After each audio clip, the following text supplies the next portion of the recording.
Welcome, everyone. My name is Debbie Aminzadeh, and I'm a senior real estate specialist and a realtor with J. Barrett Realty. And I want to thank Melinda and the folks here at the Council on Aging and all of the presenters that are here today for their time. And so today's program is called Should I Stay or Should I Go? And I thought it would be kind of a fun way to kick it off by sharing a portion of an interview I did with an Ipswich resident who went through this process. Some of you might recognize her. Good morning. My name is Debbie Aminzadeh. I'm a local senior real estate specialist and realtor with J. Barrett Realty. And we're here to talk today about making that decision of whether to age in place or whether it's time to downsize. And I'm pleased to introduce Barbara McTighe. We're here at Residence at Riverbend. And she's going to share some of her thoughts about making that decision to ultimately downsize and move to Residence at Riverbend in Ipswich. So thank you, Barbara, for You're welcome, agreeing to interview for the interview. Just to get started, how long have you lived in Ipswich? And tell me a little bit about your house and your home in Ipswich. Well, my name is Barbara McTighe, and I lived on Topsfield Road for 52 years. Wow. I've been a widow for 21 years, and it was a small house with 900 square feet, and I had a garage and a shed and an attic and a crawl space, and it was half an acre, so it was a lot to maintain. So you lived there 52 years. 52 years. So, and we met and we were in touch for several years before you made that decision. So what was it that finally brought you to make the decision to make a move? My health was declining, and I had fallen a couple times in the house.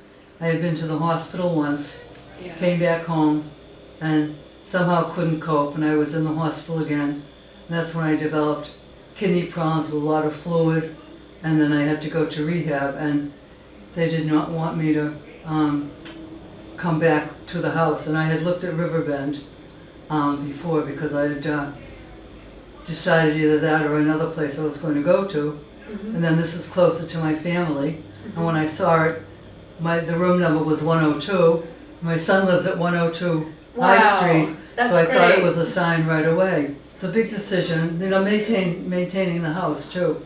The snow removal and the lawn service and trash, and I had the outside oil tank which always froze in the winter. Wow. And I mean, the oil man, God bless him, was practically living at the house. I'm freezing the tank and so forth. Yeah. So it was time. So, sort of the decision was made for you in a way. Yes, because I was not cooking and watching my diet, which contributed to the medical problems. I was, ordering stuff, pizza and, takeout food, which was a lot of sodium and not good for my health. Yeah. So I cooking became also difficult later on. Yeah. So what was the hardest part? You mentioned, deciding what to take with the furniture and everything. But, if you think back, what was the hardest part about making that move? Probably deciding that I really had to do it. Yes. But once you decide, it's like, okay, just move forward. Like that's the next part of your life. And I thought somehow I would lose my independence, but you don't. Right. You really don't. Here, where I am now, they have aids, we have pennants to press. If you need aids, but you can be completely independent. Or if you need some assist, they can help you. It's completely up to you. You have activities, which I liked. Right. And so forth, and you meet a lot of new people. You make, good group of friends and so forth. Right. Great. Yeah. So you mentioned some of the what you like about living here. What surprised you about downsizing? All the things I had through the years that I did not need, and why did I ever buy them? I had candles for every holiday. Yes. Did I ever put them out? No, maybe Christmas. I had the red ones on the mantle. Yeah. And I had white ones the rest of the year. And right. Things like that. You had a lot of things that you didn't really need, and then had to get rid of. Yeah, I mean the garage and the attic and the shed. Oh yes, the garage. The garage. I mean, does anybody ever keep a car in a garage? No, no, the car was outside. That's very common. Uh-huh. Yes. Yeah, well, the car was outside, and, oh, the different things I found, it was incredible, Yeah. really. You know? And so what would you do differently looking back? Well, it's very easy to say now in retrospect, and I have told my friends this, and one of them has done it, to downsize. Mm-hmm. To downsize. Yeah. In my work with folks, I'm always talking about being proactive and, start to get rid of things, start to decide what you Yes. don't need, Yes. so that you're not having to do it all at once. So tell me about your first morning in your new home here at Riverbend. Well, I went down to breakfast, and then they have a schedule every day. They have activities, they have exercise, usually about 10 o'clock in the morning. They have Tai Chi for arthritis. Nice. And then they can have word games, or they have Scrabble you can play. We have Rummy Cube Club. They have card games. They have different people that come in to Yeah. give talks. We've had people come from Peabody Essex Museum. You have a beautiful art exhibit today. Oh yes, we have an art exhibit. We have very talented people here at Riverbend. Yeah. Mm-hmm. So you went to breakfast and there were lots of things to do. Yes, and you have different people you can sit with, and then you eventually find your own niche with different people that have the same people rather have the same likes and dislikes as you do. Right. And for about 2 years now, we have a nice group. We sit together for supper. Yeah. Because breakfast and lunch, we all come down different times. So what would you tell others who are considering downsizing? You kind of touched on it earlier, but trying to make that decision. It's nothing to be afraid of. Okay, first of that's all. good advice, yeah. And it gives your family peace of mind Right. that you are safe. And a lot of people have moved here from different parts of the country because their children are here. And when they get here, they just love it. Yeah. It's a nice, smaller place, and they're here to help you if you need help, and so forth. Great, Mhm. great. So don't be afraid of the change, and And it's, possessions are just things. yeah, You have all the Yeah. memories in your mind, yeah, and so forth. Mhm. great, great. Mhm. Well, I really appreciate. Are there any final thoughts or any other things that come to mind that you'd like to share? The other thing is, when I'm still driving, I actually sold my car a year ago because after the first winter it was just so cold, and I kept going out to start the car, Right, and then it would freeze and I'd have to call AAA. right. Took it down to the Subaru dealership because might have been the battery was still under warranty, but then they have a van here that will take you to your appointments Tuesday and Thursday. Right. You don't need, they have, on Wednesday the van takes you to Market Basket and CVS if you have to go. That's great. And yeah, it is, and you get your 3 meals here, so you don't have to worry about cooking, shopping, dishes, anything like that. Yes. Well, it sounds like you're pleased with your decision, and I'm very really pleased. good. It was great working with you, Well, and I just want to say as a realtor too, that you really helped me. And I remember thank you. that last day cleaning out the house, we just stayed to make sure everything was done, including my safe that was in the garage. Oh, yes, yes, the mystery safe that mystery we safe. couldn't find the key, but we must get a locksmith and see what's in there. And, Oh, I know it, I know. And it was Monopoly money. It was Monopoly money and It was all- receipts but from the the suspense store, was from killing the us, stuff. I know. right? That made for a good story. It did, it did. Yes, it did. Well, thanks again, Barbara. Oh, you're entirely welcome. Yes. I hope with, when people at the Council on Aging see this, and also the Council on Aging helped me finding transportation that I needed to go to Beverly for dialysis. Oh, good, Yes, which was very good, so Yes. they're a big help too in things like this. Yes, that's a good reminder to take advantage of what the Council on definitely. Agings have to offer Mhm. for people. So, Right. Mhm. so thanks again, Barbara. And Oh, you're welcome, so Debbie. happy to hear about your life here. And Yes, well, thank you for inviting me. It was Yes, a pleasure to do this. great, Mhm. great. So I hope maybe some of you recognize Barbara, but she was wonderful to work with.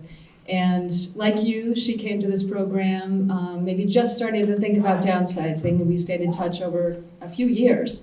And ultimately, the decision was made for her because of health reasons, and that can happen.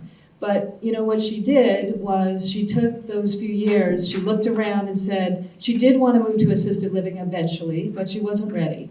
But she looked around and she figured out where she'd want to go when she was ready. And so that was kind of a blessing, and it all fell into place for her. Other people that I work with, they're just tired of the maintenance, the repairs, the unexpected cost, you know, the roof goes, the septic, the heating system. So some folks want to move closer to family or be with their grandchildren. Other people I've worked with, people living alone or widows that, you know, it's an emotional decision for everyone, and especially, you know, if you're a widow and it's a process. But, you know, sort of looking for more of a social atmosphere, looking to feel safe living around other people. So, you know, there's a variety of reasons. And again, sometimes health makes that decision for you, or mobility issues. You need like single level living and to get away from stairs. So, you know, whatever brought you here today in your decision process, there are 3 things I hope you take away from today. The first is you don't have to do it alone. So whatever you decide, if you want to remain in your home as long as possible, there are local resources out there to support you. If you're looking to downsize, there are resources. You don't have to do all that heavy lifting with all the stuff that we all have. There are resources to help you with that. And myself as a senior real estate specialist really goes beyond a traditional realtor role. So I take advantage of today, talk to these folks. The second thing is use today to be proactive. Start taking some steps forward towards your goal. If you want to remain in your home as long as possible, maybe you want to talk to John about home modifications that you might want to think about right now or down the road and plan ahead for that. We have Stephanie talking about care management services. If you're thinking of downsizing, never too early to start decluttering. So you can talk to Lisa, talk to Charlotte and folks at Junk Junk Baby about getting rid of that broken sofa that's just taking up space in your basement, you know, that you're meaning to get rid of. Or talk to Matt about estate planning. I'm a big proponent of making sure that everything is in order, and if there's anything you need to tweak or change or update, you know, talk to Matt and make sure you have everything organized. The third thing is, you know, take advantage of being together today in this environment. You're all here thinking about the same thing and topic. Share with one another where you're at with your decision, or why the decision that you made. It can help each other. I'm going to touch on just 2 quick topics before I turn it over to the next speaker. A little bit about the market and some of my thoughts about preparing your home to sell in order to maximize the sale price. So when people hear I'm a realtor, the first thing they ask is, how's the market? So there's, you know, bidding wars happening, there's rising interest rates, no more 3%, now it's 7 or 8, there's lack of inventory. So how is that impacting the market? Well, there's still inventory problems because there's just far too many buyers out there and not enough homes for sale. In fact, I heard a figure that in Essex County, home sales are down by 40% compared to last year. So it's a seller's market. In terms of bidding wars, you know, buyers are out there, they're paying $25,000, $50,000, $100,000 or more over the asking price. But bidding wars all depend on the price you set for your home in the beginning. And that's what realtors do, like myself, is to help you set that right price. If you price it too high, you may not get any offers. It may stay on the market. Because buyers are comparing the price, the features and benefits, and the location of your home to the price, features, and benefits location of similar homes, either currently on the market or recently sold. So if you want to get them to buy your home over the competition, you either have to A, have a lower price, or B, have more features and benefits than the competition. And one of the misnomers is I shouldn't sell during the holidays or winter. But believe it or not, there's no competition. So if you're ready, or when you're ready, that's not a terrible time to sell. So the other thing is a little bit about the preparing your home for sale. I will go out and meet with clients like I did this with Barbara, give an estimate of the value of your home in today's market, and then we do that same thing when you're ready to sell.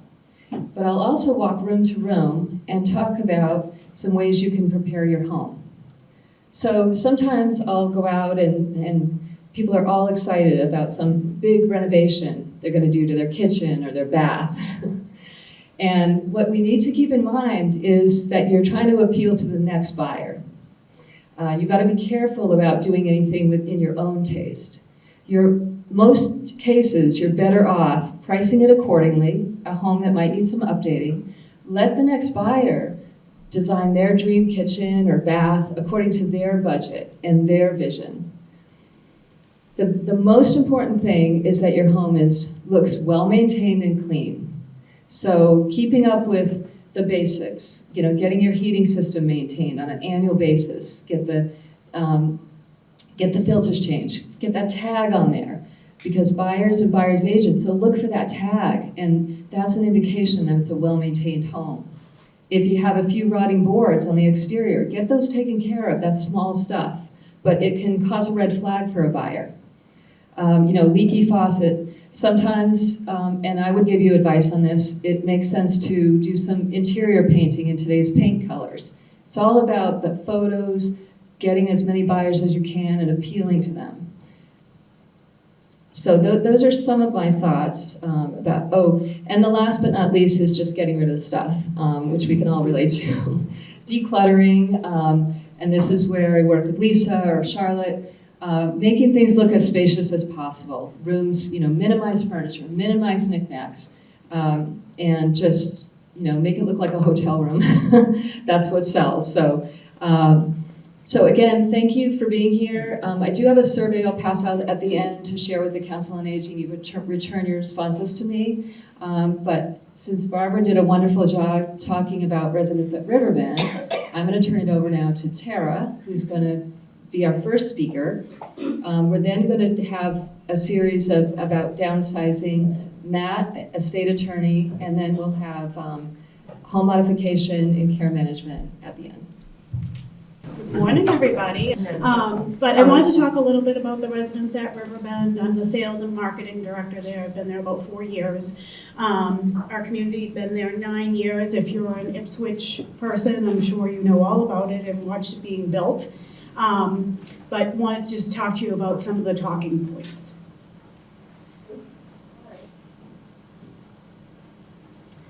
So we are coming up to 9 years young. We are built at the Margaret restaurant. She's gonna hate this, but our culinary director is here today. She prepared your lunch, but she doesn't like to be the center of attention, so she's in the back if you want to look. But she has perfected the bean dip, which I have been told has been a famous staple from the Margaret restaurant. So we offer independent living, assisted living, and memory care. And we have different apartment accommodations. So 75 apartments total. In our memory care, we have both companion apartments, meaning those residents have a roommate. You have your own space, there's a wall in between. And then we have studios, 1 bedrooms, and 2 bedrooms. So we do have something called anytime dining. And that's really unique. It's like a restaurant. So our dining room that Megan runs is open 7 a.m. till 7 p.m. with no set meal times. So you can go whenever you want for whatever you want. If you want breakfast for dinner, then you have breakfast for dinner. If you want shrimp scampi for brunch, then you do shrimp scampi for brunch. We have a team of chefs that are absolutely wonderful. And our setting is really unique as well. Conservation land all around us and the Ipswich River behind us. We can connect to walk down to the Ipswich River, which is really awesome. One lady I like to point out quite a bit is Amber Evans. So she runs all of the engagement, the activities for our communities, and between memory care, independent and assisted. And she is an innovator. She's unique. She's got some great ideas. But she's very highly awarded with that she's recently named the Vice Chair of Education and Outreach for the National Institute for Dementia Education Standards of Excellence Council, a little title. And also the Alzheimer's Association just named her the Harvard Corporate Champion of the Year. And we also have been chosen, not just our community, but our company, LCB Senior Living, to work with Dr. Rudy Tanzi on a React Neuro. It's a digital health, kind of those QR glasses, virtual reality glasses, and it all has to do with brain health and cognition, which is amazing.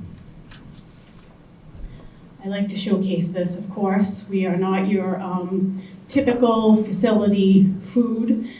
We have seriously talented chefs that are able to be creative. We do amazing events. And this is just a normal everyday in the life of Riverbend. But I'm so happy you'll be able to have some lunch as well that our team has prepared for you.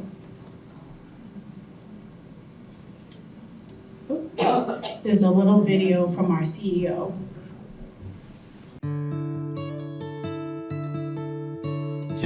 In life, my experience is doing good creates more opportunities to do good. People say, you get us. And that's part of the uniqueness of our company.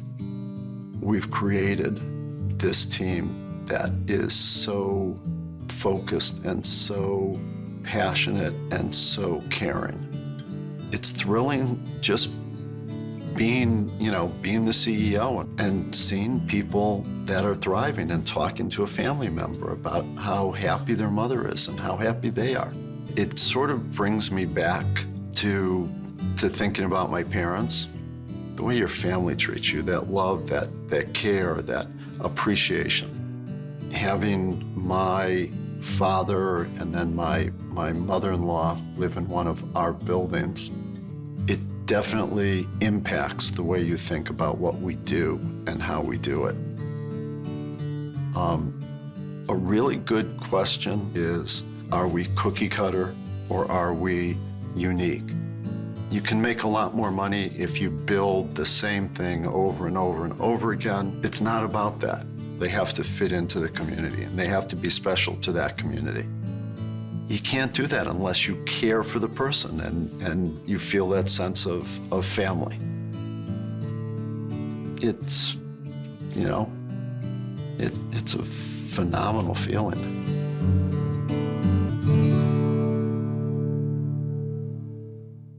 So there's different care levels. Our base assisted living includes medication management and 45 minutes of care per day, which is specific to the resident. It could be escorts, it could be help with bathing, dressing, and then there are 12 additional care levels beyond that. So the idea is that we're a home for life for the residents, not to make another move. Anybody else? Okay. Thank you, guys. Hi, everyone. Can you hear me okay? I want to hold this. I'm a mover. My name is Lisa Lennard. I'm a professional organizer and move manager. And what that means is I work with individuals in their homes and I help them go through their belongings and decide what items are serving them well and what items are not, and I help them find new homes for the items that they want to get rid of. And I love doing this in the context of moving, especially senior moves. I really like the getting rid of things part, so when people are downsizing, it's very exciting to me, and I know that it can be really overwhelming to you. So I do what I can to make that process easier for you. So, do any of you have clutter? Even I have clutter. So we all know what clutter is, but what is decluttering exactly? It's really the process of getting rid of things that are no longer serving you well in your life as you're living it in the moment. It's things that could possibly be triggering negative emotions, like letters from past boyfriends that make you sad when you read them. You don't need that. There are things that could be making your home unsafe, things that are sitting on the edge of your staircase waiting to be carried upstairs that have been there for a year, loose rugs, lamps that have frayed cords, things that are just making your house a little bit dangerous place to be. If you're downsizing, it's an opportunity to start fresh. You know, you might want to be buying new furniture, you might buy new accessories and draperies and things like that. So all that stuff that you have now, you probably don't want to take with you. You probably have some brown furniture, maybe you're getting into a lighter, brighter phase in your life. So, you know, getting rid of those things can really reduce the amount of stuff you're taking with you. If you're downsizing, obviously you're going to a smaller place, so you're going to have things that you can't take with you. Maybe you have a giant china cabinet and it's not going to fit in your new place. So that at that point becomes clutter. And most importantly, moving has a lot of costs associated with it. And the more stuff you move, the more you're going to pay. And so why pay to move things that aren't really doing anything for you in your life anymore? So it's a good way to minimize the cost of your move. So Debbie mentioned that when you're moving, your realtor will often ask you to declutter and make your house look light and bright and open and airy to potential buyers. And your realtor is usually going to ask you to declutter your whole house. But if you can't do that, the areas that are of highest priority are the living room, the dining room, and the primary bedroom. And I'll say kitchen too, that's also important. And so it's really overwhelming to think of doing all these rooms, and you've got a lot of stuff in all of these rooms. So it's really helpful to break the project down room by room and into tasks. And I stole this picture from Facebook. I saw this in a decluttering Facebook group. Somebody had made an index card for every room in their house that they wanted to work on, and then they just broke it down into tasks, and they tackled one of these tasks every week or every month or every day. And when you know what your timeline is, you know, I'm going to be moving in 2 years, you can really break this down and make it manageable. And then one trick I use is to focus on what you're taking with you and not on the stuff that you are getting rid of. So if you know that you're going to be eating in the dining room at the residence and you're not going to be preparing a lot of food, maybe you only need a couple plates for snacks and a couple coffee mugs. And you can pick your favorites and then just let the rest of it go instead of looking at every item and saying, do I need this? Do I want this? Do I love this? And like I said, set a schedule and milestones. It's always good to be ahead of the game because we know often when you get on a list for a place like the residence, they may call you one day and say, guess what? That unit that you loved is open now and you have to be ready to go. So it's never too early to start this process. And then as you go, celebrate your successes. If you clean out your junk drawer and it took you 15 minutes and it feels so good, like go out and get some ice cream. You know, it's a lot of work. It's a lot of decision making. It's tiring. So as you get through each area of your house, pat yourself on the back. So this is obviously something you can do yourself. There are professionals like me who can help you, but I'll tell you the process that I use when I'm working with clients because it's something that you can do yourself. So you're going to need some supplies. You don't just walk in a room and say, all right, this is it, I'm tackling the closet. You need to have some trash bags on hand. It's going to be dusty. You're going to need to wipe some things down. So get some cleaning supplies. And then you're probably going to want to donate or give away the things that you're not keeping. And, you can't throw them away. You got to give them away. So get some boxes and bags together for donations. And then you're going to need an area to sort. You're going to basically be sorting your items. So you're going to need an area to spread out. And I call this the staging area. And I think about these projects like those sliding puzzle games where you have all the little numbers and there's one space and you've got to slide something into the space so you can move other stuff around. That's what happens when you declutter. So just have a nice staging area. Like if you're doing your closet, your bed is a great place to spread things out. And then you're gonna gather order items and sort like with like. So if you're doing your closet, you're gonna pull out all your t-shirts and get them together. You're gonna pull out all your leggings and put them together, all your shoes and put them together. And then you can see all of the items that you have in that category. And then you can say, okay, I think I'm gonna keep 10. Let me pick my 10 favorites. If you just go willy-nilly and pull out items one by one and look at them, you don't really have any context to understand how many you have and make decisions about them and pick your favorites. You're going to be looking at every item and going, oh God, I don't know, am I going to wear this again someday? You're going to ask yourself all those questions. If you get everything together, if you gather like with like, it really facilitates the decision-making process. And then as you look at items, you're only going to be thinking of three things. Am I going to keep it? Am I going to let it go? Or does it need to go in the trash? There's some items that are going to be obvious. Items that are broken, moldy, damaged to the point where you can't use them. Those are obviously trash. And then the other two categories, keep or let go, that's an easy decision. What a lot of people get hung up on when they're decluttering is thinking about where that item is going to go next. Oh my God, does Goodwill take this? I don't know. Should I take it to Savers? Should I give it to my sister?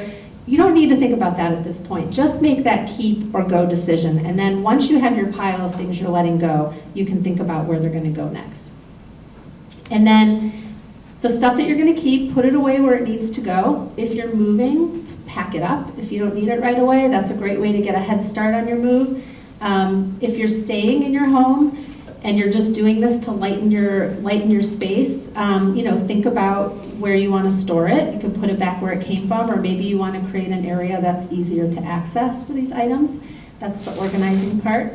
And then when you're done, take out the trash and tidy up, because if you leave stuff laying around, it's still clutter and still looks messy. You really want to put that bow on it and make it look nice. And then finally, if you're donating items, take them away right away. If you put them in a pile in your basement, they're still clutter. They're just clutter in a different place. So put them in the trunk of your car, call Vietnam Vets or an organization that picks up, and schedule that pickup and get them out of your house. So where do you start? It's really overwhelming when you have a house with multiple bedrooms that you've lived in for 40 years. It's just like one big mass of stuff. So I like to start small. I like to start in places that will take maybe 15 minutes to get through. Your junk drawer is an awesome place to start. It's easier to start with things that aren't sentimental, so don't go through your photos, don't go through all your old letters or your family genealogy, because that is a recipe for disaster. You're just gonna go down this rabbit hole and you're not gonna get rid of anything. So start with the really easy stuff. Gear for hobbies that you no longer do. If you used to be a knitter and you don't knit anymore, if you used to be a golfer and your golfing days are behind you, those are really easy, obvious things to let go of. And then large items and empty boxes. If I work in someone's basement or their attic, the first thing I do is say, let's get rid of this box from the crock pot that you bought in 1965, because you don't need it anymore. It's taking up a big amount of space. So all those boxes can go. You can flatten them up and recycle them. The one box I recommend you keep is if you have a flat screen TV and you still have the box. That's a good thing to have if you're moving, because movers can just tuck it back in there. But pretty much every other empty box in your attic you probably don't need. And then large items like suitcases. Suitcases are a great thing to get rid of because you probably have more than you need. You're probably not traveling as much anymore as you used to. I'm not since COVID. I haven't traveled in a long time. And you're not taking giant suitcases when you travel anymore. We all travel a little bit more lightly. So those are a great thing to get rid of. You can donate those. Often they'll give them to foster kids who are, moving home pretty frequently. So that's a great donation. And then, like I mentioned before, areas with safety issues. All that stuff on your stairs, that rug that's frayed and tripping you up, that's a really easy place to start as well. So how do you get rid of the items? This is the hardest part. It's the hardest part for me when I work with clients, because you get rid of so many different types of things. You can't give them all to one place, so you really have to think about where they're going to go.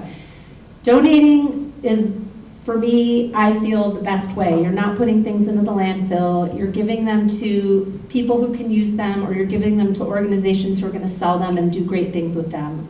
For example, I love Goodwill. Goodwill's entire mission is to help people who have barriers for employment get jobs. So when they sell things in their store, they're raising money to create programs for people. It's not just somebody's going to the store and buying my sweater for 25 cents. There's a greater good there. There's a lot of organizations, you can't buy a sweater for 25 cents. There's a lot of organizations that do donation pickups. So you could call Vietnam Vets, the Epilepsy Foundation, Big Brothers Big Sisters, Salvation Army. If you go on Google and you just search donation pickup near me, you'll get a whole list. You call them and they'll come pick up. If you have furniture to donate, there is often a fee associated with that. Just be aware, because they have to pay somebody to come in a truck and pick it up. And they usually have to have movers come do it. Paying it forward, I don't know if any of you are on Facebook, but there's a lot of community groups. There's a lot of groups called Buy Nothing, Free Cycle, Pay It Forward. And basically you take a picture of the item, you put it in this Facebook group, and you say porch pickup, and somebody messages you and says, I want it. You put it on your porch, they come and get it, you're done. No money gets exchanged, it makes it a lot easier. If you try to sell things on Facebook, that can become a little complicated, and people will really give you a hard time about your pricing, and then they'll say they're gonna come get it, and they don't. But when you give it away for free, it's much easier. If you have small items of value, if you have silver, if you have old letters and coins, you can call an antiques dealer. And I'm really sad that Henry Jensen isn't here today. He is my go-to antiques guy. And he can tell you all about, he could have told you all about the things he loves, but he basically says all the stuff in the drawers that you think is junk, there could be treasures hidden in there. So you can call someone like Henry, and we can give you his contact information, and he'll come to your house and look through your items and will buy things that he considers valuable. You can also take items to a consignment shop. When I was driving here today, I must have passed 10 antique shops and 10 consignment shops. You are living in the perfect area to get rid of things. Call them up and tell them what you have, and they'll tell you if they're interested, and they will sell it for you and give you a percentage. You can also schedule an estate sale or auction. This is something you would do if you were moving. After you decide everything you're taking with you and what you're leaving behind, you can call an organizer like myself who can arrange this. You can call an estate sale company, and they will run basically a whole house sale.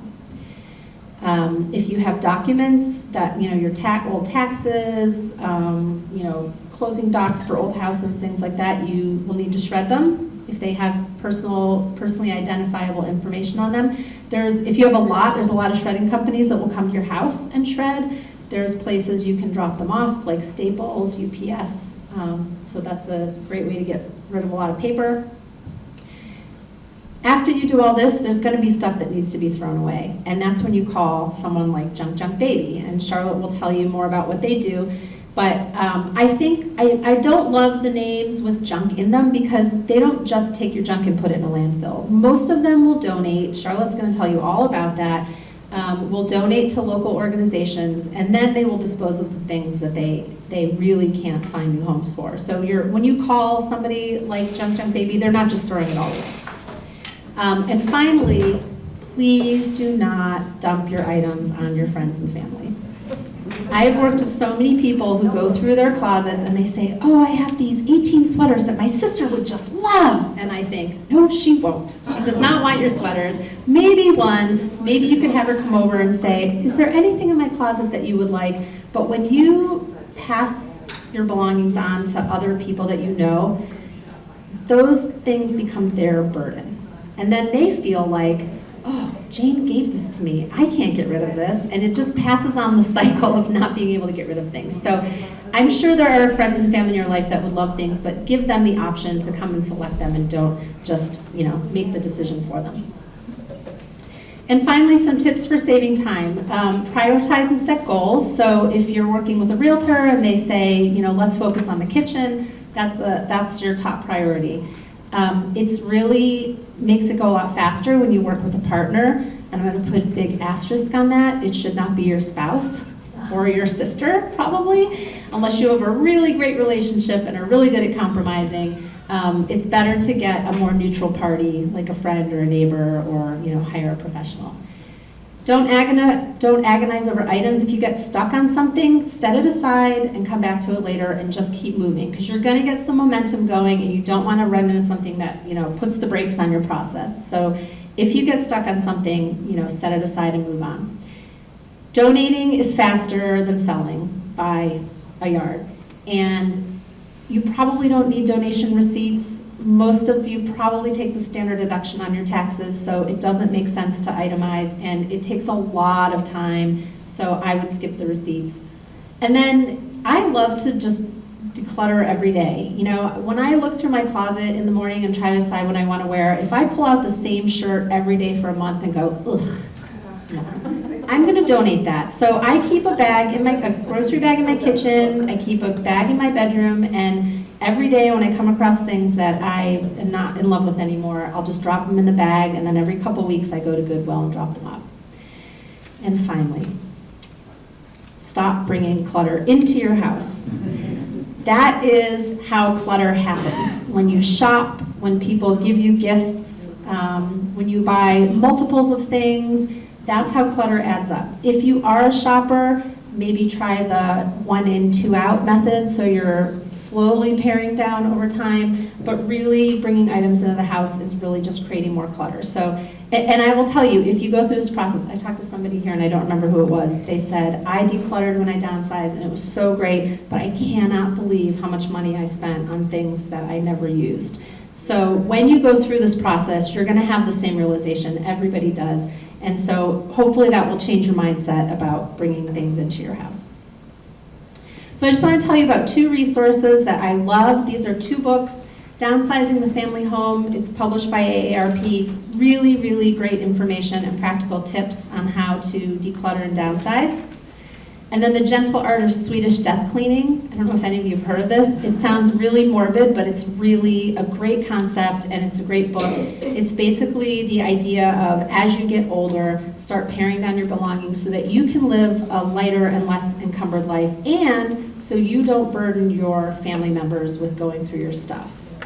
Probably 50% of my clients are kids whose parents have downsized or passed away and they are left with a house full of stuff to get rid of. You don't want to do that to your family. So it's a great book. It's really funny. It's very inspiring. It's not as morbid as it sounds. So both of these I recommend. And I recommend not buying the physical books because they'll become clutter. So I recommend getting them on your Kindle or borrowing them from the library. So this is me. If you need help, I'm happy to chat with you today or do a consult with you on the phone. I have some tips and a handout on the table here, but you can do it. You can do it yourself. And just start small, start slow, and you'll be decluttered in no time. So who am I passing along to? Oh, Charlotte, of course. Oh, yes. 2 questions. First of all, do you actually yourself help people pack things that they're taking? I do. Yeah, I do move management, and so I can help coordinate the movers, pack, take away the stuff that you're not moving, help you assemble furniture, anything you need to get out of your old place and into your new place. Do you yourself, or can you arrange for a whole house sale? Yes, I do. I have worked with a company called Maxsold, and I've done a lot of in-house auctions. It's best done when you're not living there anymore. It's hard to do when you're there, but yes, I do that, and I love doing them. What is the common percentage? I've closed down 2 houses for relatives. What is the common percentage for the estate sale organizers? So when I work with Maxsold, if I organize and set up and run the auction myself, they take a 30% commission. And then I get paid for my time. You know, you would pay me for my time, but the commission that they take is 30%. And I think the more sales you have, they lower that a little bit, but it's like up to 5,000 is 30%. How much do your services go for approximately? So I do projects 2 different ways. Sometimes if the project is going to be ongoing and not a real defined scope, or we're kind of just it's going to happen organically, I charge hourly. The best deal I have is an hourly rate of $125, and that's if you buy 20 hours. So you would buy a package of hours and then we would burn them down like a debit card. My rate goes up a little bit after that. If it's a project where I know exactly what's happening and what the timeline is, and I'll just write a proposal and do a flat fee. So I will say I'll do it for this amount. I'm not sure I'm allowed to talk about this, actually. Debbie's walking up here. Yeah, and I will meet with you. I'll come to your house. You know, we'll talk on the phone. I'll come to your house and do an assessment for no charge, and then I will tell you, I think you need this much time. You know, here's when I can do it, or I'll bring a small team to work on it to get it done within your time frame. I have a a collection of Hummels. And I have, Hummels. I'm not sure what to do with them. I've given some to my grandkids. Yep, And I wanted to keep a few, yep. but I want to get rid of the others. And I don't know who to contact because I know Hummel prices have come down. Yeah, yeah.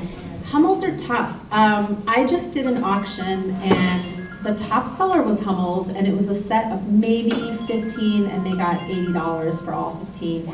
If you sell them in a consignment shop, you know, you're gonna lose 50%, not lose 50%, you're gonna pay them 50% for the research that they do and they're not super valuable anymore. So, I got like 40 of them. oh, I would start talking to some local antique and consignment shops and just see.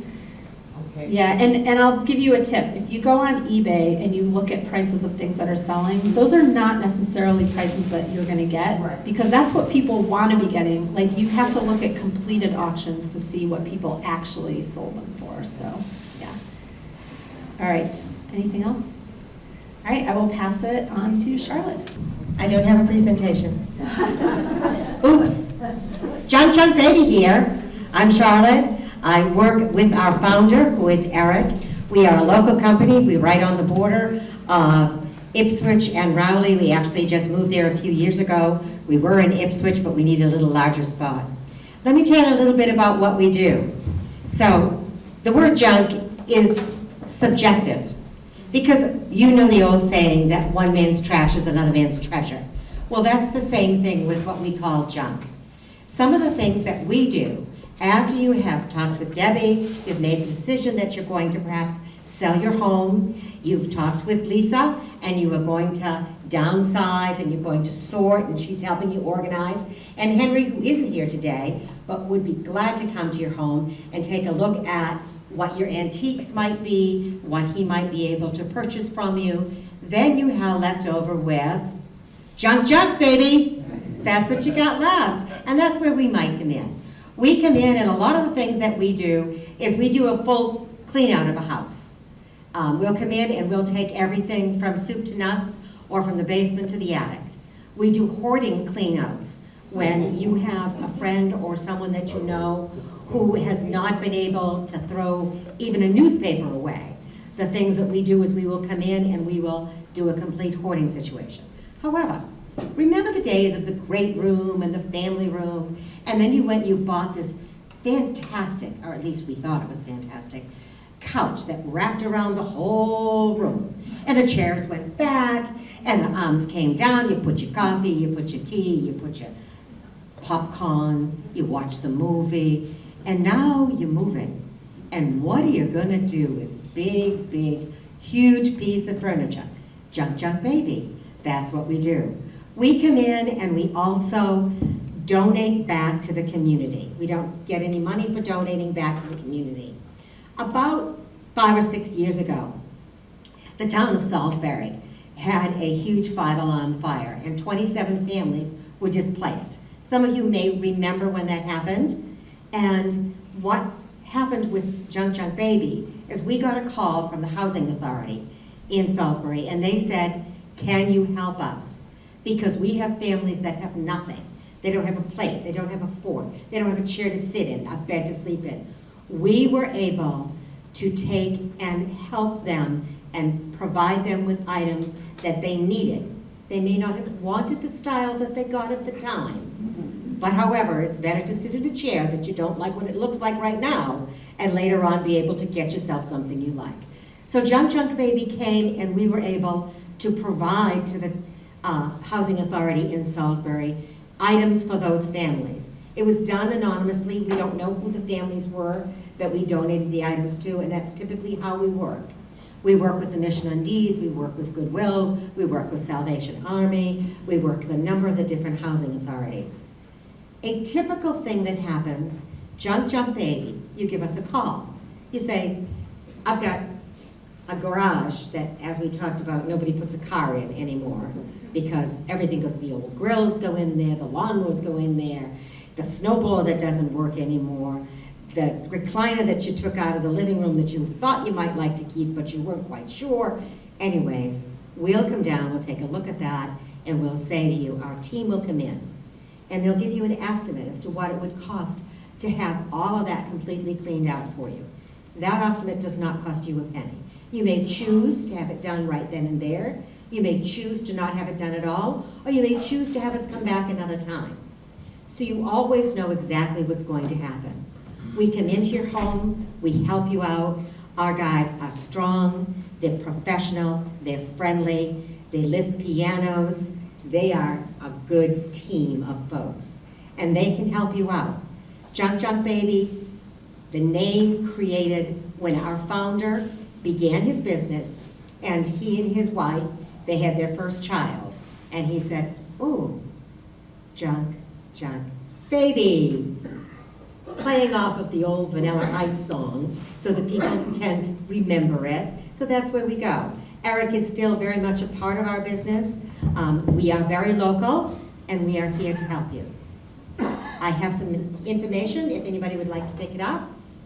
Can I answer any questions at this time? Yes. I have a family member who recently passed and couldn't get rid of anything. It now is all in 2 storage containers.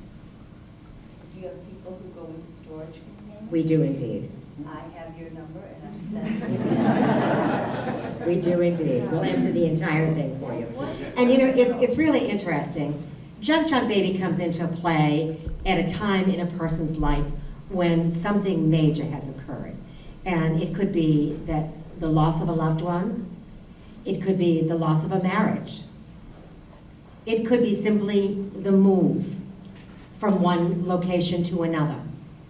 So we come into a time when you need support and you need someone to help.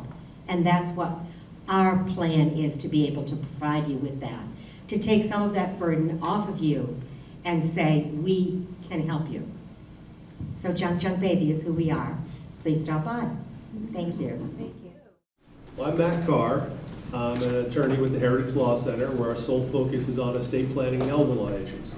So today I'm going to talk a little bit about some of the important topics that those areas touch on.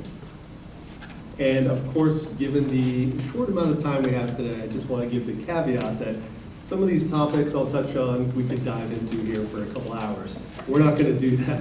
So I suggest that if you have any in-depth concerns or questions about some of the things I'm going to talk about, let's sit down, or sit down with an attorney that you work with, because everyone's situation is personal to them and can be different. So we'll talk in broad terms today, but specifics are always done in private. So estate planning is all about putting the pieces in place to make sure that you're protected, your loved ones know what to do for you and when you're not there. So giving them the assurance and guidance that they need to carry on, and making sure all that happens as smoothly as possible with the least expense and interruption in your loved ones' lives. So at its most basic, some of the estate planning documents that really everyone should have are about allowing someone else to care for you. Okay, what I'm talking about is the power of attorney and the healthcare proxy. These are 2 documents that most of you are probably familiar with. You might have done this before if you've done some estate planning, because it's part of your basic estate plan. It's really something everyone can use. Because what it does is it allows you to choose somebody and to authorize that person to act on your behalf if you're unable to do so yourself. Okay, in the context of a house, this can be very important, okay? Because even though you may think, well, my son, my daughter, my spouse can act for me if I'm not able to do so, unfortunately, legally, that's not always the case. We're each individual people with individual rights, and without giving someone legal authority to act for us, their hands are going to be tied in a situation where if 2 spouses own a house together and one of them is incapacitated, if they have an Alzheimer's-related disease or they're just otherwise unable to execute documents, that other spouse is unable to sell the house on their own. There's 2 owners, we need 2 people to sign. Now, if the spouse has a power of attorney for their spouse, they can sign once for themselves and once for their spouse as their power of attorney. Okay? The same would be true if you named a son or daughter or other trusted individual to sign on your behalf. If you're unable to do it, they can step in and make sure that happens. So that could be incredibly important in dealing with changing house. You know, sometimes it does happen where a house move happens as a result of an emergency medical event. And in that situation, the house owner is not always in a place where they can execute all these documents. So we need a backup plan, and that's what these documents are for. Otherwise, your loved ones end up in court. And going to court is never a pleasant experience, and it doesn't happen quickly. We're talking about months of time, thousands of dollars, and a lot of frustration that they have to go through that can be avoided by a very simple document created in advance by you. Now, the power of attorney deals with financial decision makers. The health proxy deals with health decision makers, both important. Then we deal with all of our stuff, and that's what people think about more often when we talk about estate planning. And you're probably all familiar with what a will is and what that generally does. But you might not understand exactly where a will works, okay? Because in estate planning, there's really two roads to go down. We either have a will that's in charge of our plan, or we use a trust, okay? And for some people, trusts are a foreign concept. We know about trust fund babies, we talk about Daddy Warbucks and his millions, but trust can really have serious benefits for all of us, okay? A will is a more basic form of estate planning. A will says who gets what when we go. Yes, that's true. But a will has no legal authority to do anything on its own. You can't bring a will down to the bank and get access to mom or dad's account. A will needs to go through probate before it does anything. Okay, so if you have a will and you think you're avoiding probate, that's not true. You're planning to go to probate, okay? Probate is another court process. That's where the court authenticates your will and appoints your executor. It's not until that process takes place that your executor can start going to the bank and accessing accounts or helping to sell real estate. So again, a lot of delay, a lot of expense, a lot of frustration.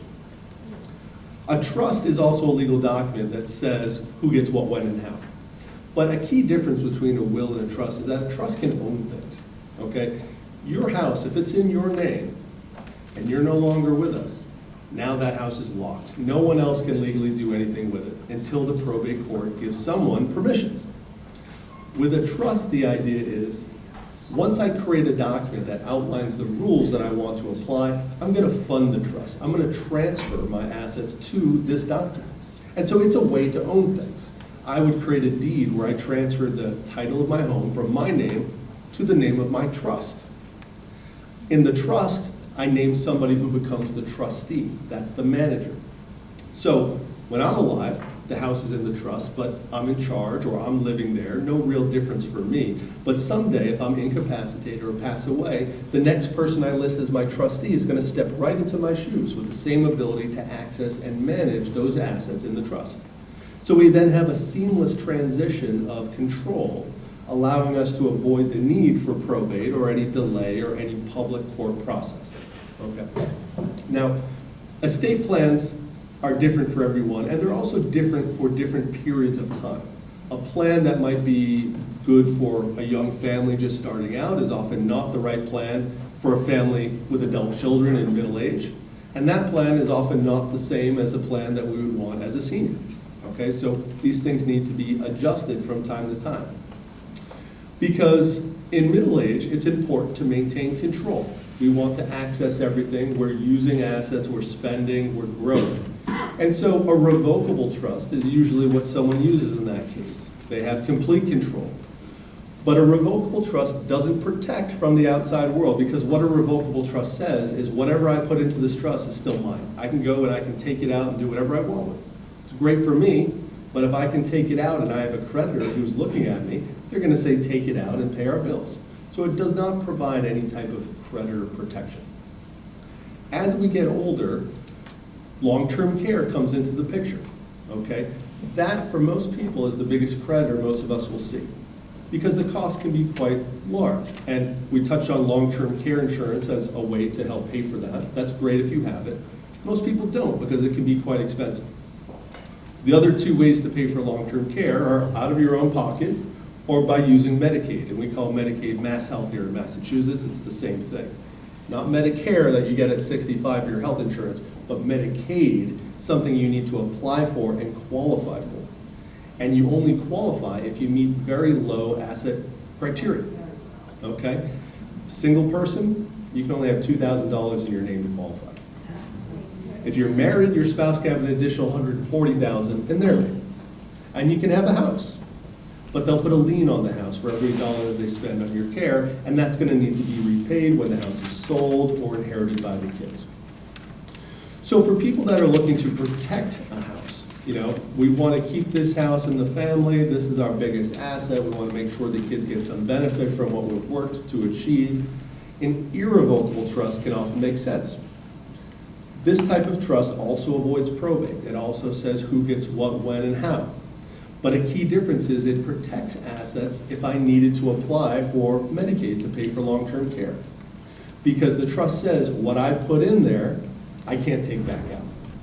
That may sound scary, but in reality, when we're talking about a house, you're still living there. You're still paying your bills. You're still paying your taxes. So your life really doesn't change. But if you ever need to make that application, they can't put a lien on the house to get repayment. So your children or loved ones can inherit that property without that additional burden. When a house is in an irrevocable trust, you can still downsize. The house can still be sold. You involve a trustee, someone that you choose, someone that you trust, maybe a loved one.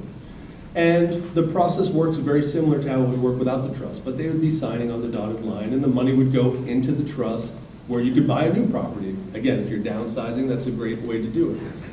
A key to protecting property using an irrevocable trust involves the look-back period. Some of you may have heard that Mass Health has a 5-year look-back period. And that means if you need to apply for care, they look back at the preceding 5 years to see, has this person given away assets during that period? They don't want people giving away all their money and then showing up and asking for their bills to be paid, right? And that's fair. But if you pay in advance, if you plan in advance rather, you can put an asset into a trust. And as long as you're healthy for the next 5 years and don't need that level of care, after that, if you needed to make that application, the house is protected. Okay? The trust can own the house, it can own other types of assets as well. I'm focusing on the house today because that's what we're here to talk about. But in general, this type of protection plan can be a great strategy for those that want to preserve assets for our loved ones. Okay? For people that want to maintain control and aren't so concerned about those creditor issues, a revocable trust can still be a useful tool. But trust planning has many advantages that wills don't provide, so I just wanted to bring that to your attention and make sure that everyone gets informed on what trusts are and how they're used. I have some materials over on my table that kind of goes through some estate planning 101 basics, so for anyone who's interested, please take a copy. There's also a discount coupon on the back for some discount on a trust-based plan should anyone need that service. So that's all I had today. Any questions that I can answer for you? Yes? I have a revocable trust, and my lawyer said that the person that did it said that when I die, the house everything will go into the trust. It's not in the trust now, and it'll go into the trust when I die. I don't really understand what that means. So there's two ways things that aren't in the trust get into the trust when you pass. One is by a beneficiary designation. So if you had an account and you named the trust as a beneficiary, that's right, that would go right into the trust. And so sometimes people do that for life insurance, even retirement plans if the trust is set up the right way. For other things like real estate, you're usually going to hold that in your name. And your plan probably includes what's called a pour-over will. And this will usually goes hand in hand with a trust. And it says, when I die, anything that's still in my name is going to pour into my trust. So it does go to the trust, but the only way a will, any type of will, works is by going through probate. So that sounds like you're set up to go through probate with that plan. Usually when I'm planning, the goal is avoiding probate. We include that pour-over will as a safety net, only for the things that, oops, I forgot to put in the trust, and we need that to be caught. So that's something worth looking into. Yeah, it is. Now, because I have my son on my on the house and like my bank accounts and things, does that make any difference? It does. So that might be part of the reason why you're set up like that. When you put somebody on a deed, there are different ways to own something jointly. But if you own it jointly with rights of survivorship, That would mean when you pass, your son becomes the owner of the house automatically, no probate needed, okay? The downside of doing something like that, putting someone on the deed, and I don't know your personal situation when you bought this house, but when you put someone on your deed, you're making a gift to them. They didn't pay you any money, and now they have a vested interest in real estate. So whatever you purchased the house for, that's your basis for taxes. Anything the house is appreciated to, that's the gain. And capital gains taxes are designed to tax that gain. So when you put someone on the deed, you're giving them what you have. You're giving them your basis, whatever you purchase. And that means when they sell the property, they're gonna have to pay those capital gains taxes. Conversely, when someone inherits a property, whether it's through a will or through a trust, they get what's called a stepped up basis. They receive the property valued at the date of your death. So all the appreciation that happened during your life would go tax-free. So you having that house in the trust and going to your son might be a better situation than having put him on the deed. And if that's the case, that's something that could be undone, so. Okay, so I really need a revocable trust, I mean a non-revocable trust. Well, it depends on your goals. A revocable trust also avoids probate, gets the property to your son, gets the step-up basis, doesn't protect against long-term care, but that's a preference, that's a choice, right? And so they both have value, just in different ways. Thank you. Yes? Does a pour over will avoid probate? No. Any will is made for probate. That's the only place in the world a will is going to work of any type. So it will have to be, whatever is poured over is going to have to be probate. That's right. Yes, ma'am. You talk pour over, that's P-O-U-R? Right, like pouring a glass of milk. Would you just for a second talk about that? Sure. So it's a common strategy when you get a trust. This is one of those documents that would be included in your basic trust package. And it essentially says, when I die, anything that's still in my name should pour over into my trust. So the trust becomes the sole beneficiary of your will. And then the trust would outline your loved ones or who you want to actually get things. And the reason for that is because your trust usually is able to take into account several different scenarios. You know, scenario 1 might be to my spouse. Scenario 2 might be to my kids. Scenario 3 might be to my grandkids. And it's all making contingency plans. And so having everything in the trust makes sure that that's going to be followed. But usually plan A is avoid probate. And probate's avoided in 3 ways: having things in a trust, having a co-owner on an asset, or having a beneficiary listed, okay? But sometimes life happens. You forget to put something in the trust, you open an account and pass away without everything lined up. That's what the pour-over will is designed to catch. That's pretty essential. I would say so, yeah. Deb, time for one more, or should I wrap? So are they okay with one more? Last question, and then I'll hang out at my table afterwards. I Yes, just wondered, what is the cost of setting up a trust like that? sure. An average, like, It does vary depending Right. on what you need, if you're a single or a couple, if we're doing estate tax planning, et cetera. But in general, it's between $3,000 and $4,000 is ballpark, and that would include, you know, an all-encompassing estate yeah, plan. okay, that's, yeah. Thank you. We just have a couple more speakers. I know this is a lot of information, but hopefully you're getting a lot out of this. I'm introducing you to John Natale from Safety Care. Good morning, good afternoon, everyone. We've been here a while, and I can hear everyone's stomachs grumbling. So my company is called Natale Company and Safety Care. We're in Wilmington, Massachusetts, and we're a family-owned business. And what we do is make your home accessible and safe so that you can age in place. And we do everything from ramps to chairlifts to grab bar installs and all forms of durable medical equipment to keep you safe and accessible in your home, whether it's on the inside or the outside of your home. And we do this all over Massachusetts and southern New Hampshire.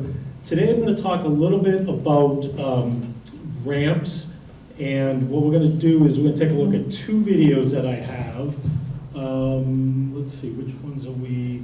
So yes, the one in the center first and then the one afterwards.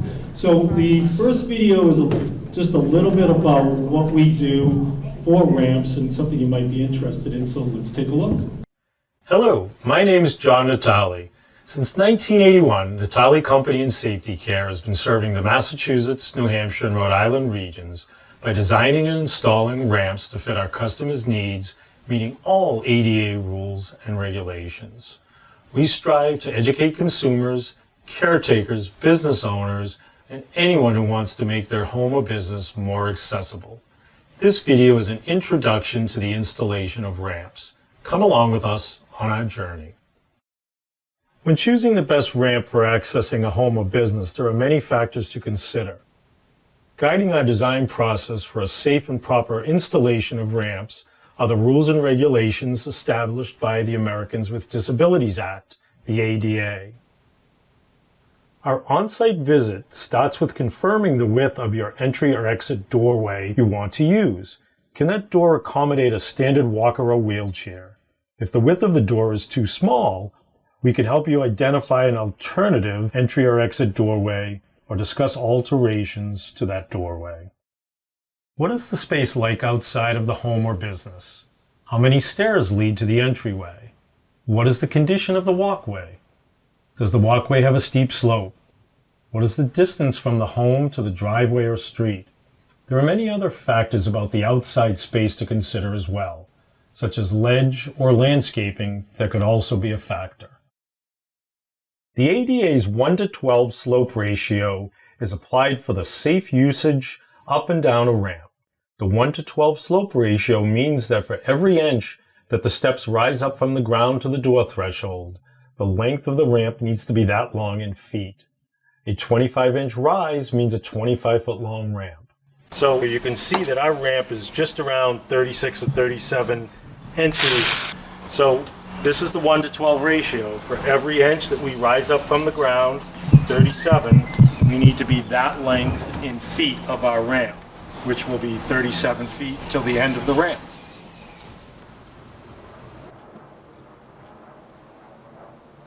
Another factor influencing the length of the ramp can be the pitch and slope of the yard. If the yard drops off drastically, this can add many feet to the ramp's length. Another important reason for applying the 1:12 slope ratio here in New England is that the winter months can be filled with snow and ice.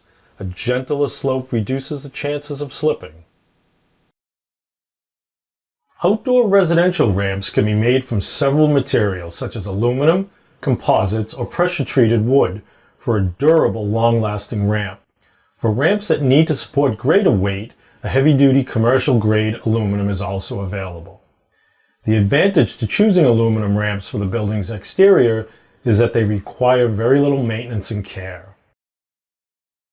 The walking surface of our ramps is a corrugated, non-slip surface.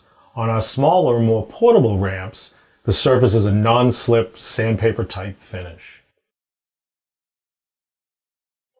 The ramps we install most often are temporary aluminum ramps that sit on the surface of the walkway, driveway, or on grass. These solidly constructed aluminum ramps come in many pieces and are constructed on-site to fit each home. More permanent ramps require a concrete footing, which are sunk 4 feet into the ground. Handrails are required for your safety and support on a ramp that rises above 2 steps.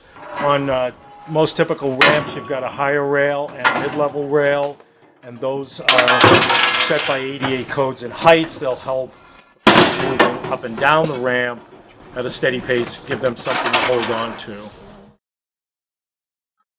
Often our clients want to retain a stair option for other people to access the entry and exit doorways of the home or business. We can install aluminum steps to a ramp. Here's our next ramp project, and one of the things that came into play in this project was the ability to continue to use the stairs while they're using the ramp. So what we did is we put a platform in and we set it back 11.5 inches to mimic a top stair before they stepped up onto the ramp platform and then able to enter the house from there. And as we work our way down the ramp towards the house to a second platform that then wraps around and returns back towards the entrance of the stairs to the greater part of the driveway for access into and out of the client's car.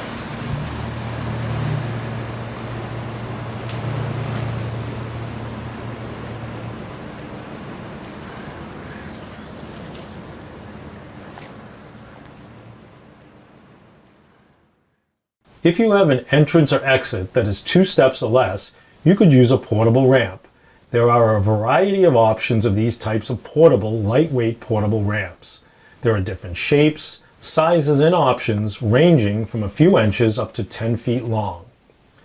A 2, 3, or 4-foot ramp will get you out the doorway, onto a porch, deck, or from room to room in a multi-level home. Folding ramp options that can be easily stored away or taken on a trip are available.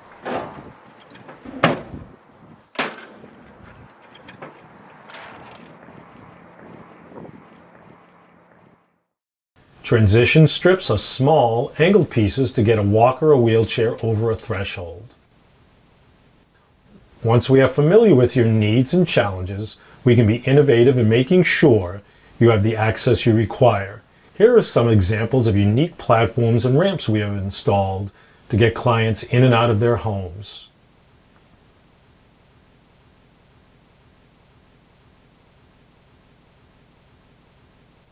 To learn more about us, to start a conversation, give us a call, send us an email, or visit our website.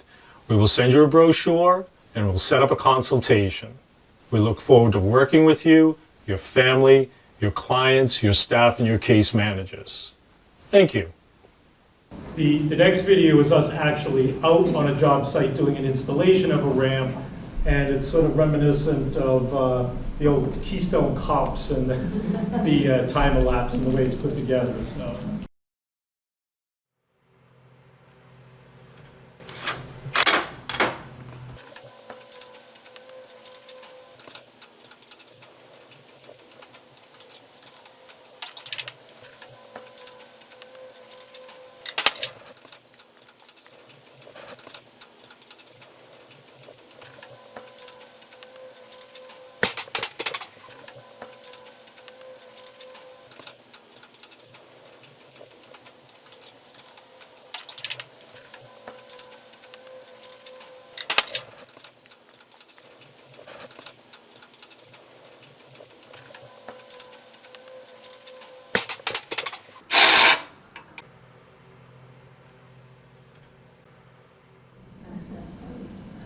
So that was 51 seconds long, but it took about 6 hours to do that project.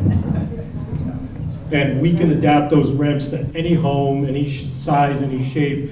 With that client that we built the outside ramp for, they had a multi-level interior to their homes. They had sunken living rooms and sunken dining rooms up the main kitchen area, which we also put in some interior ramps for them as well too. So it's something we do quite a bit. There's all different sizes, different shapes of ramps. It's almost a ramp for every application that you may need in your home that's going to get you into any situation where we can get you out of your home. It's very rare that we'll sort of come across a home, occasionally we do that, we find it's just not able to install a ramp or it's cost prohibitive to do a ramp. Sometimes what we find is once you get beyond a certain distance with the ramp, it may actually be cheaper to do an exterior stair lift on the outside of the home. The one thing about doing an exterior stair lift is that you may need to have the ability to transfer. For a lot of folks who maybe, I see everybody here sort of walked here today, but for a lot of folks that may have mobility issues that doesn't allow them to transfer out of their wheelchair into a seated lift to go up and down, it may be a situation where the ramp is the most logical thing to do. But once you get above 35, 40 feet of ramp, a stair lift may be an option as well for you too, and a cheaper option that might help you. And a lot of folks don't know that those typical interior lifts that get you from your first floor to your second floor in your hallways, we actually do all of those on the exterior as well too. So, questions on ramps? I bought a house a couple of years ago that had a wood ramp. The home inspector said it's not to code, so I'm going to need to replace it. Where can I find information on the specs for a ramp, so I'll know? Well, most ADA rules and regulations on how a ramp gets built, you can usually Google that and find that online. Okay, what do I Google?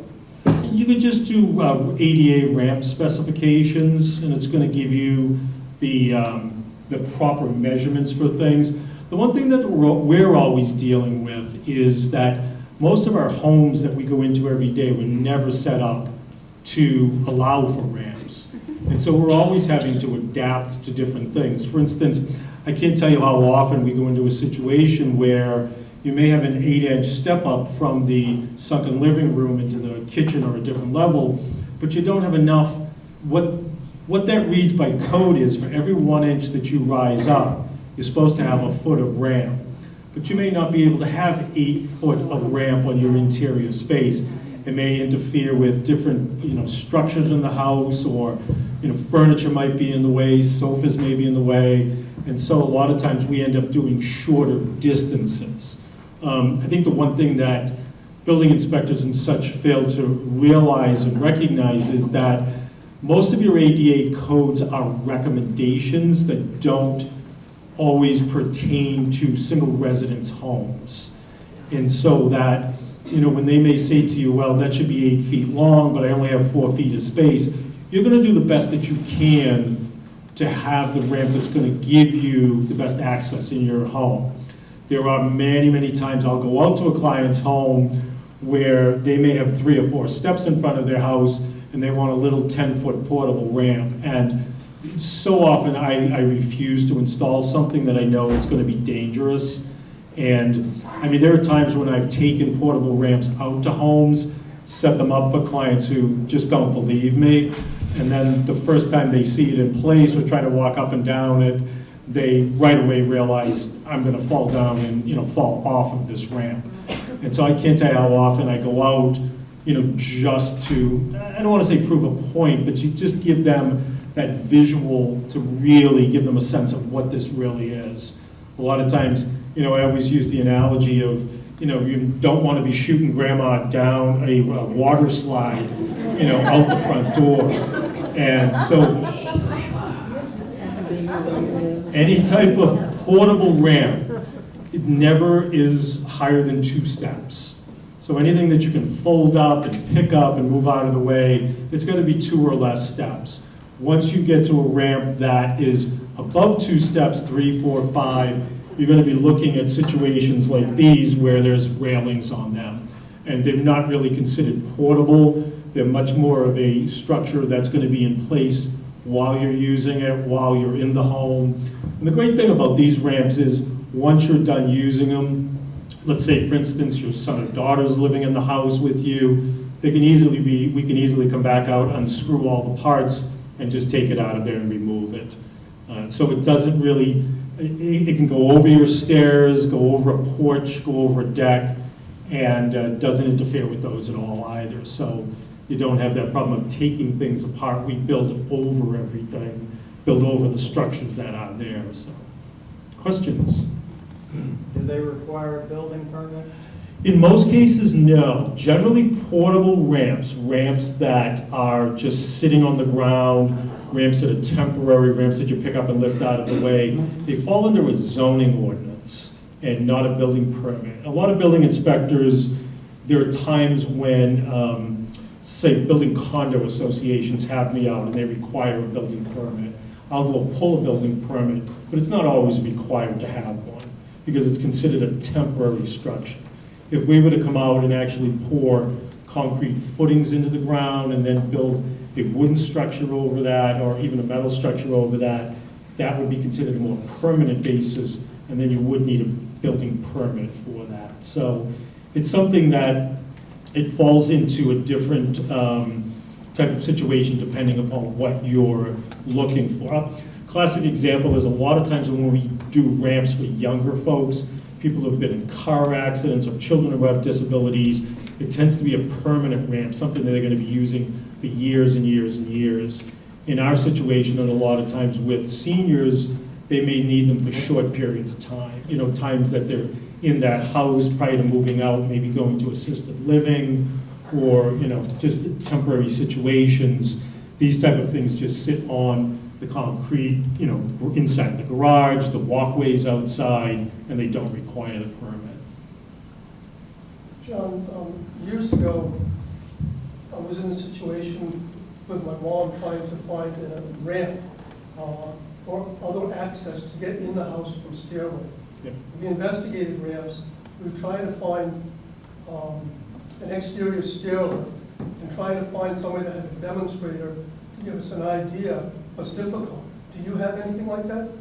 The actual stair lift itself, the stair lift gentleman that does all my stair lift with me, he does have displays that you can take a look at. He's not very close, he's out in Leominster, but there is that ability to go out and take a look at them. A lot of times too, we actually will have clients in your area perhaps, and a lot of folks are so grateful to have the ability to have the access in their house that they quite often would be more than welcome to allowing someone in to take a look or even take a ride up and down in the lift just to see how it feels and how it looks in the home. And we have so many folks that will say, geez, if you need anything or if you need someone to come take a look, feel welcome to connect us. So, John, I wasn't aware of your company when we did this. We had to go quite a way. I think we were down to Franklin for another company, and they showed us the lifts. It wasn't an exterior lift they showed us, but we were comfortable enough with it to go with an outdoor lift, yeah. A stair lift. And I would be willing, if anybody has questions about what they look like, to show what we have, just so that you get an idea. I mean, There's always, what goes along with that too is a very intellectual conversation, because one of the things that we have to remember too is that as we're spending this money, you may be able to transfer it today, but do you have something, perhaps do you have Parkinson's, do you have MS, do you have different things that will in 2 years' time not make it that you can transfer from a walker to a wheelchair onto a lift. And I always have these very blunt conversations with folks because I always say to them, let's make sure you're not wasting money today. In 2 years from now, you have to transfer this over, from a lift to a ramp.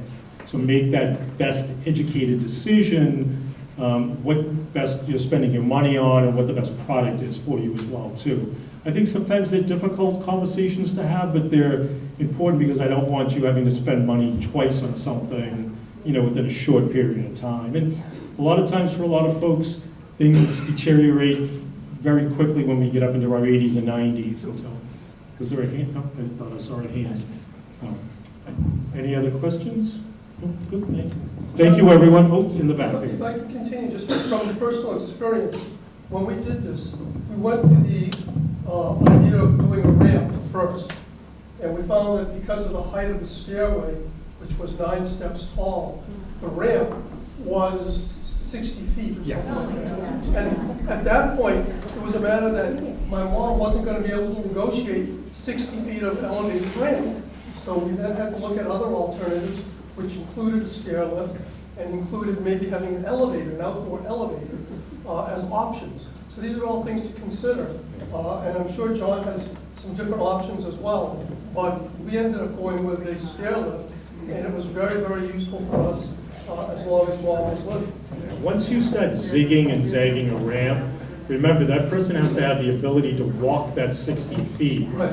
Even though there may be rest points on there, that could be a tiring walk to do that all the way up, come all the way back, come all the way back again. So you've got to take that all into consideration as well. And that's generally what I do when I come out to the site and I have a discussion with you about what your best or not best options might be for that home. So, well, I don't mean to take up any more time. I think we have one last speaker, and I think there's lunch after that. So we'll get going. Hi everyone, I'm Stephanie Convey, and I'll be talking with you some about geriatric care management. I'm a family nurse practitioner. I know a few of you from my other hat that I wear as a primary care at Leahy, Beth Israel Leahy in Ipswich. So I recognize a few of you. It's really fun to be here.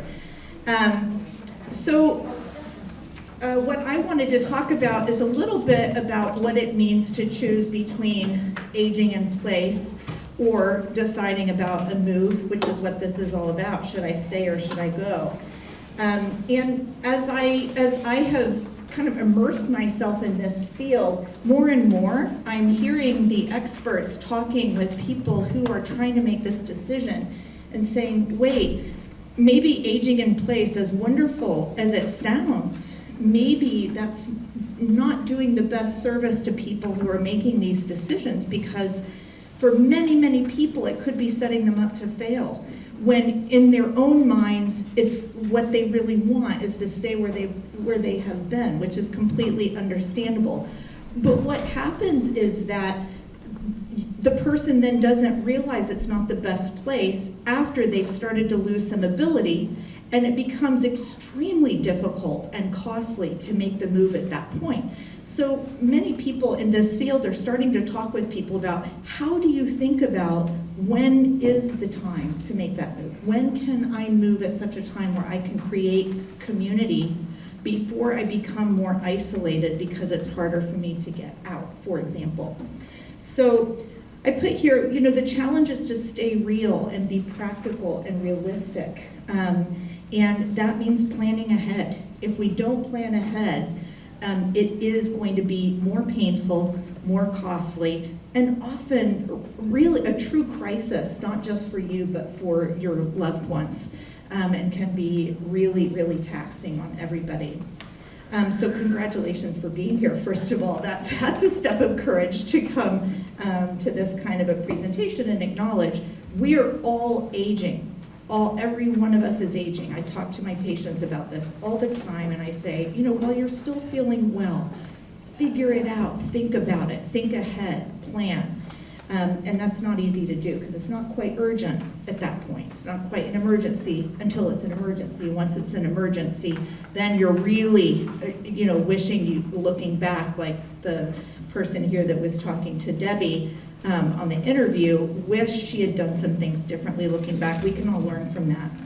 I want you to look at the list in the middle of the first page. If any of these are true for you, it's time to decide about changes that could save you a lot of pain and finances later. I'm just going to read through them. I'm struggling financially. I live in a house that needs repairs and maintenance. I live far from friends and family. That's a growing group, I will tell you. Many, many people do not have family nearby. They might have family somewhere. That family might not be in touch with them. They might be estranged. They might be really overwhelmed in their own lives and are unable to help. I do not have a network of support. I'm not in good physical health. I'm experiencing memory loss. I am incontinent. I am unable to manage my medications. I'm isolated and alone. I do not eat nutritious meals. I am in constant fear of falling. I do not have access to transportation. Now, some of the presentations today are going to help us think through what we can do to mitigate a lot of these things, but there might be other ways of making decisions that are going to take care of more of these in a timely way, and it might mean living in a different place than we are now. I just want to back up as a nurse practitioner. I'm unable to manage my medications. I deal with this a lot. For those of you who take even one pill a day, I highly recommend you get a pill box, a pill cassette that has the days of the week on it. Because even if your memory is absolutely perfect, it's the only way you'll start to understand when you start having a problem. Otherwise, you don't, until someone else understands you've not been taking your medication. So pill boxes or pill cassettes, there's all kinds. There's ones with 2 doses a day, 3 doses a day, 4 doses a day. Get everything set up and make sure someone else in your life is kind of looking over that and glancing at that too. So it's not just you looking at your medications. The next question for homework: how many people outside of your immediate family have your back and would be able and willing to help you if you needed it? There's honoring choices, there's the 5 wishes, there's a lot of different ways to look at end-of-life care. And I remember one question, and one of those always comes to mind. It's like, if you got to the point where you could not take yourself to the bathroom, do you have a friend that you would be comfortable asking to help you with that? I mean, that's a profound question to think about.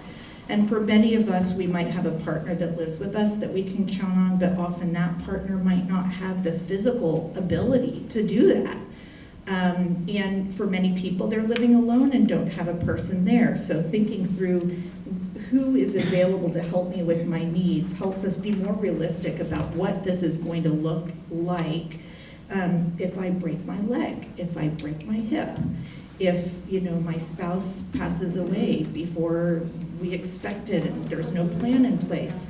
How many friends would help you be there if you became sick, broke your arm? How many friends can you depend on? How many can you trust? I even recommend writing this down and sharing it with your children or your other loved ones who might be your power of attorney or healthcare proxy. Let them know who your trusted few are so that they can reach out to those people in the event of an emergency. Make a list with phone numbers or email addresses or both.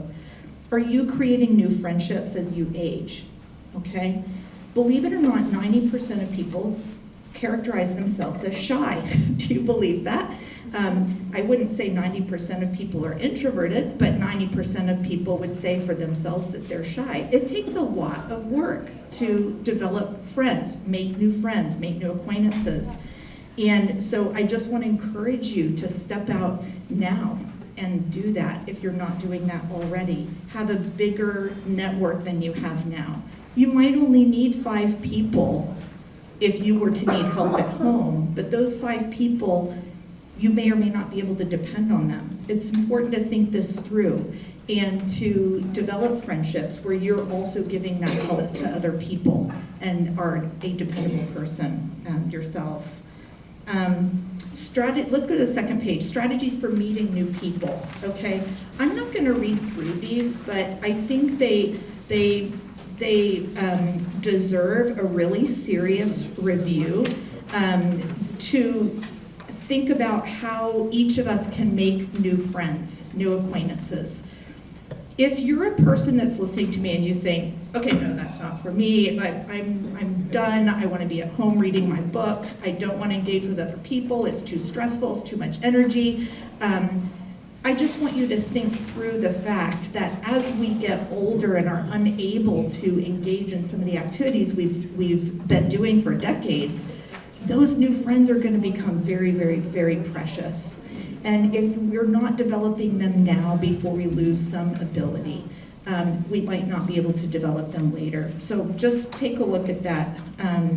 Many, many ideas, even at the very last one. Even the AARP Foundation has a website, connecttoeffect.org. So go there, they've got lots of ideas there.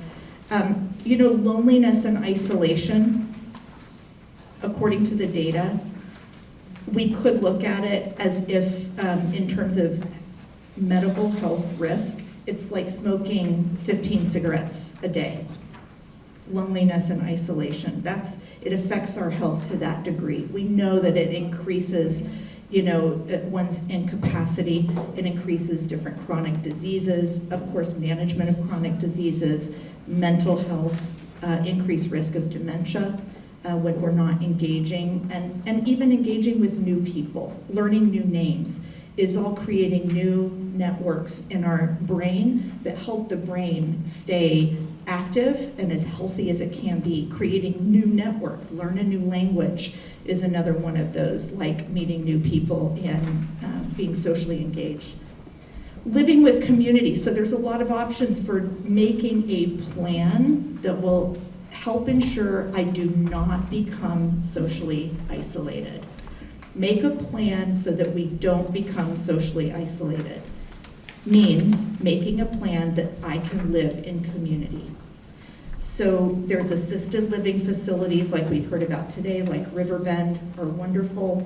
I had a patient just the other day that said, I've got to go, I'm going to miss lunch, and I sit with 3 other people, they're going to be looking for me, and I need to catch up with them. She's in her 90s. And so I said, absolutely, that's as important as your medicine, Co-living, having roommates, co-housing, sharing common spaces, a group home, living with several other people in a home where there's some level of leadership and care that you share. Age-restricted rental apartments. Some of these might be interest-based, some are faith-based. NORCs, if you've heard of NORCs, it stands for Naturally Occurring Retirement Communities. These are like a big apartment building that might be augmented with several services that people share in the cost, living together and being intentional about it so that life is easier. It makes life easier, safer as well. The village concept, we're hearing a lot about village concepts where it's not necessarily a place, but I know there's one in Beacon Hill in Boston, for example, where people who live in these neighborhoods connect with each other. They might pay an annual fee, but they can work together to have networks and resources that are vetted and safe so that they can all share in those benefits and be able to stay living in their home. Life plan communities, continuing care retirement communities, there's usually an entrance fee and a monthly fee. This would be like Brooksby Village that many of us have heard about. Veterans housing, and then there's some others I listed there that might surprise you. For your aging services access point, I'm sure most, if not all of you know this, but I thought it good to just put here, if you have questions about any of this or how to access more information, check with Senior Inc., seniorcare.inc, or better yet, they'd probably refer you to, guess what, your Council on Aging. So check here with the folks here, and I know they'd be happy to help you. Lastly, geriatric care management is a relatively new field. It is people who are for hire to help you navigate these transitions. It's usually by private pay because unfortunately we do not have a plan that like Social Security and Medicare takes care of a lot of the needs of people who are aging at home and need services. And so it is private pay unless you have a long-term care policy that covers some hours of that, and that's sometimes the case. Many times geriatric care managers are hired by the children of the person that needs the help because they might live across the country or they have full-time jobs and they just want someone to oversee this. And even though there would be, you know, the fees of getting this kind of help, in the long run, it can save a tremendous amount of money, pain, and time. So always think about what you're avoiding and not just the cost of what something costs, because if you wait for a crisis, that's when those costs can go completely uncontrolled. So I encourage you to think that way too. So I put Tracy Valetti owns Northeast Care Management. I do some contract work for her. I'm happy to give you my name as well. But the table's back there. I have more information there if you're interested. And I'll close on that so that everybody can get lunch because I know you're all hungry. Thank you. So I'm going to pass out the survey. Lunch is served. You're welcome to help yourself. And we have a wonderful barbecue lunch. And if you want to fill the survey out and pass it back to me. And we will be here if you have questions after the program. So hope you enjoyed today.